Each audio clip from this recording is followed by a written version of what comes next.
Kung ibebenta mo ng mahal, sasabihin mong mahal. Kapag oras na magbenta ng mura, sasabihin mo masama ang mura. Hindi naman sa mura ang bahay ko, pero talagang mura.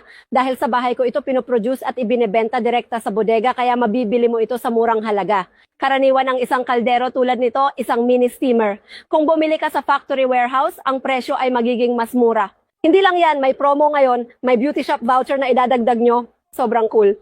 Pero guys, tignan nyo to, galing sa family ko tong kaldero na to. High quality talaga. Ito ay magiging dalawang kwento. Ang unang baitang ang steamer tray. Ang takip may force glass na ganito. Napakatibay, napakaganda. Ang hawakan may ganitong knob, hindi mainit.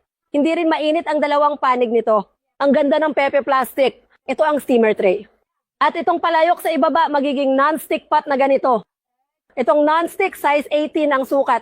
Nilagang karne, nilagang isda, nilutong sabaw ng alimango. O maaari akong gumawa ng mini hotpot ng komportable. Ang button na ito ay ang adjustment button. Makikita mo doon, ayusin ang volume o i-off ito. Ang hawakan nito ay isang umbok na napakatibay at hindi umiinit.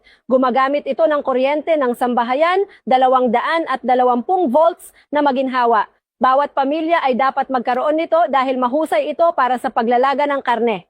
Inggit na inggit ako, sobrang sarap pag nilaga. Dahil puno na ang bahay ko. Ang tubig ay may mga sandok at magagamit dito sa mga presyo ng pabrika. May promo din kaya huwag kalimutang bilhin. Dahil tapos na ang program, wala na ang voucher, maaring magbago ang presyo.